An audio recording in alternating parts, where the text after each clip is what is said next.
8세기 중엽 한반도 남해안의 바람은 거칠고 파도는 높았습니다. 그러나 그 거센 바다를 두려워하지 않고 오히려 그 안에서 희망을 찾은 한 사내가 있었습니다. 그의 이름은 장보고. 신라가 삼국을 통일한 뒤 그 균열의 틈 속에서 태어나 신분의 벽과 역사의 풍랑을 이겨낸 인물이었습니다. 장보고는 788년경 완도의 본도 또는 전남 영암 출신으로 추정됩니다. 정확한 생년은 알려지지 않았지만 그의 출생지는 통일신라 말기 국제무역과 해상로의 중심지와 가까운 해안가였습니다. 당시 신라는 통일 이후 안정된 듯 보였지만 골품제라는 철저한 신분 구조로 진골 귀족만이 중앙 권력을 독점하던 시대였습니다.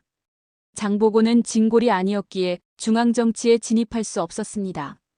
그의 선택은 분명했습니다. 이 땅에서는 길이 없다면 바다로 나아가겠다. 그는 신라를 떠나 당나라로 향합니다. 그곳에서 그는 바레만의 용병이라 불릴 만큼 뛰어난 무력과 전략을 발휘합니다. 장보고는 당나라 무령군에서 감군이라는 직책에 오르게 됩니다. 이는 외국인으로서는 드물게 군을 통제하는 중요한 자리였고 그만큼 그의 능력과 신뢰는 남다른 것이었습니다. 하지만 그가 당나라에서 본 것은 빛나는 문명만이 아니었습니다. 조국 신라에서 넘어온 사람들, 노예로 팔려나가는 백성들, 해적에게 끌려가 죽임을 당하는 이들. 그는 깨달았습니다. 힘이 없으면 사람은 짐처럼 팔린다는 현실을. 828년 장보고는 귀국합니다. 그리고 청해진 설치를 요청합니다.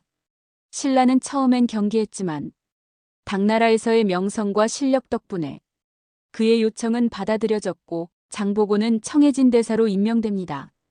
청해진, 지금의 전라남도 완도에 설치된 이 거점은 단순한 군사기지가 아니었습니다. 여기서 그는 땅, 일본, 남중국과의 해상 무역을 주도했고 수많은 해적을 토벌하며 동아시아 해상 질서를 재편해 나갑니다. 장보고는 뛰어난 외교가였습니다. 당나라와 일본, 발해와도 교류했고 당나라 황제에게 사신을 파견하고 심지어 일본에까지 사람을 보내 신라인과 해상민중의 권익을 보호했습니다. 그는 단순히 무역을 통한 부의 축적을 넘어서 백성을 지키는 안보, 사람을 살리는 경제, 명예를 회복하는 외교를 실현한 동북아의 해상제후였던 것입니다. 특히 주목할 점은 장보고가 신라의 왕권 강화에도 깊이 관여했다는 사실입니다. 그는 한때 왕위 계승 문제에 개입하며 자신의 사위인 김양을 왕으로 추대하려는 시도까지 하게 되지요. 이 일은 신라 중앙 귀족들에게 엄청난 충격이었습니다. 청해진이 하나의 독립 세력처럼 성장하는 것을 신라 조정은 더 이상 두고 볼 수 없었고 결국 장보고는 846년 부하였던 염장에게 암살당하고 맙니다. 그의 죽음은 정치적 암살이자 신분을 넘은 실력자의 도전을 받아들이지 못한 당시 체제의 한계였습니다. 그가 죽은 뒤 청해진은 폐지되고 해상무역의 중심은 쇠퇴합니다. 하지만 그가 남긴 길은 역사 속에서 사라지지 않았습니다.